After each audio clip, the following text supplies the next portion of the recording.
Hello, hello, hello. Welcome to Inner Conquest, the world's greatest modern metaphysics channel. I'm your host, Jacob Edens, and today we're going to be discussing what happens when you die. Ooh, spooky time, spooky time. So, what happens when people start to wake up, right? And what wake up to me is if you got plugged into a game, okay? So you got plugged into this game, and the name of the game is Forget Who You Are and Scary Spooky Time because you forgot that you can change the game, okay?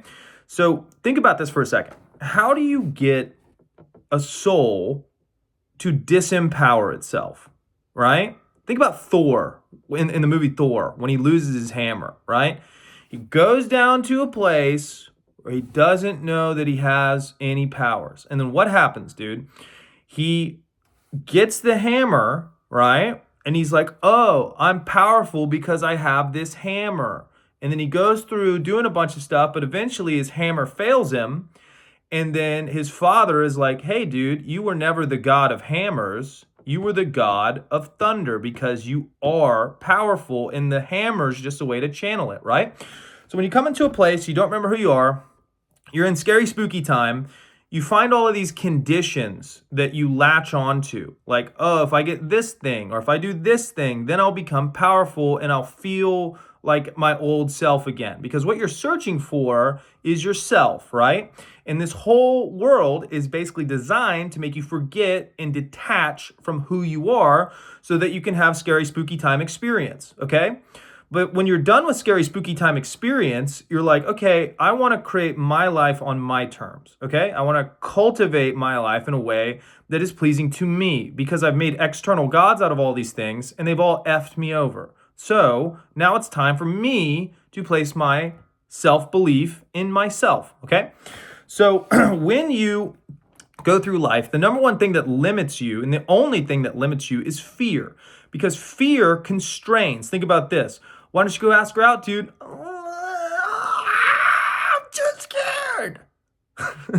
Right? Like 9 times out of 10, it could work, right? It could work. You could just go do it and get what you want, but there's all the time, okay? So what is the is you forgetting that you have the power to change circumstance because your soul wills it, okay?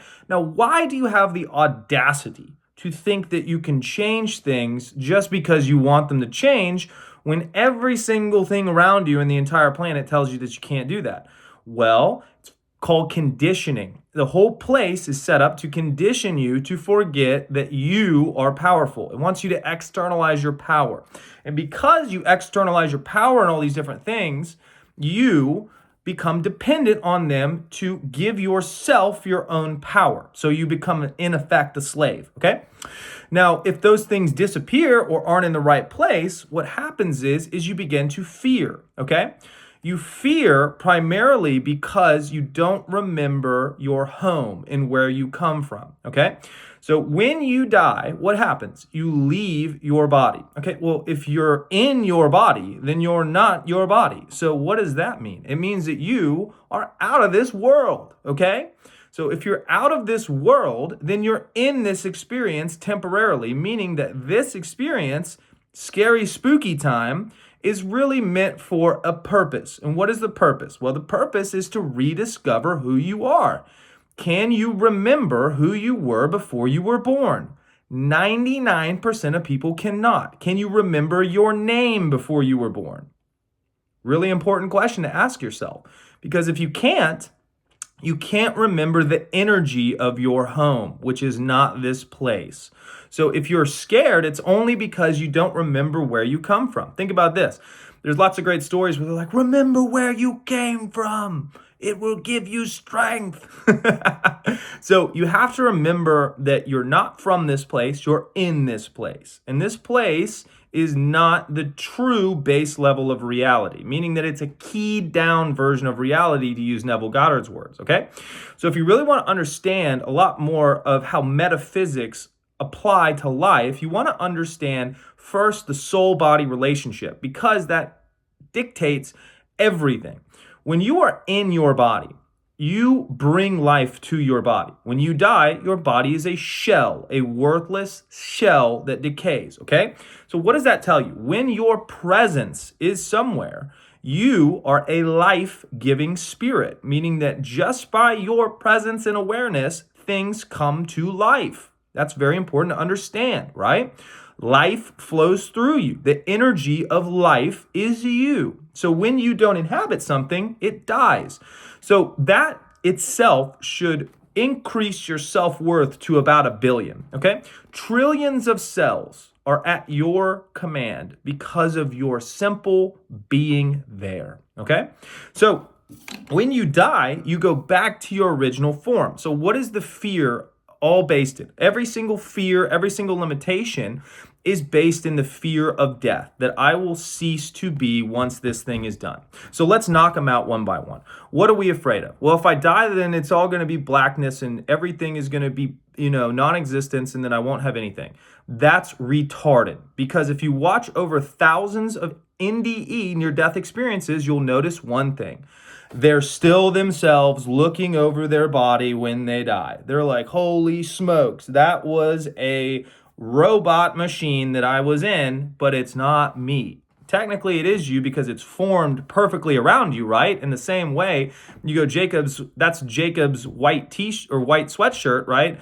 It's, if you were like trying to categorize, like, that's Jacob in the white shirt, but it's not me, right? So you have to make that delineation between you being your body, because once you break that, then you can't be controlled anymore, because when you identify with your soul, if somebody wants to hurt you, yes, they can hurt your body. Yes, they can hurt your bank account. Yes, they can hurt your whatever.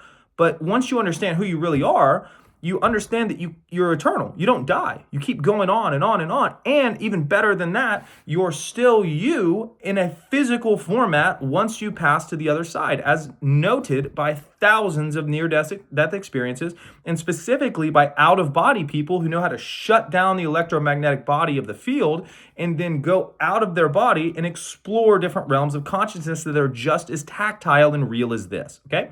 So every problem in this world is based and rooted in the fear of death, because if that illusion can keep you here, then you are stuck, right? If you think that this is all there is, it's really depressing, because it's scary, spooky time. So all of the universe is scary, spooky time, right? Which it isn't. It's just a small, keyed down dimension with the nuance of you forgetting who you are when you come in here, so that you have a more authentic experience, right? In the same way to where if you had trained for 1,000,000 years to do something, and you're like, oh, wouldn't it be funny if I forgot how to do all that and had to relearn it because I'm so good at this thing? That's scary, spooky time's purpose, right? You come in here, you're like, what the frick is going on? It's the same reason people get drunk, right? We've been having a great time. Let's black out tonight. You know what I mean? So I'm not judging the intention of this place, but you want to understand the parameters of any game you're playing so that you can conquer it and dominate it, okay? So understand, number one, this place is scary, spooky time. Understand, number two, that there is no death. Understand, number three, that you are the source of life and you continue on eternally. Understand, number four, that anything in this place is keyed down a lower reverberation of the real reality, meaning that this place is latent, meaning that in the real reality, if you look at out-of-body experience people, near-death experience people, when they set an intention and command something, the reality in higher realms forms to that intention immediately. This place doesn't do that, and it's meant to do that to make you forget that you have power, because if you command something and nothing happens, and you forget who you are, you'll lose faith and get in a cyclone of fucking depression, okay? And that's meant to, be scary, spooky time. There's no other way to put it. Scary, spooky time, right? So once you overcome the fact that you can die and that you're still you when you leave your body, just as physical, and you have more freedom because all the fear is gone, now when you're here, you can have that same experience by asking yourself who you are before you were born. What is the energy of your true home? Because that is a frequency of unconditional love where you were honored, right? For just being you. So once you remember who you are before you're born, your energy of home, and that death isn't real, you're still you, you're still physical, you can still talk one-on-one with people when you die, and you're way more malleable in terms of being able to shape your appearance and all these other things. Don't take my word for it. Listen to Darius J. Wright. Listen to any out-of-body experience person. It's nutso, okay? Because once you get that out of your system, you realize that, like miasma, fear is stuck all over you. And you purge all of that fear out. And once you have that fear gone, you feel like you're at home, because your true home doesn't have fear. So once you rid yourself of fear, you're now able to think clearly, operate clearly, and actually be effective in the world once you come to that realization. So hope you guys enjoyed the video. Feel free to click the link tree for different coaching options. If you do the Spartan one, just watch the video before you do it. And other than that, the most important thing that I have to say today is go conquer, and I'll see you in the next one.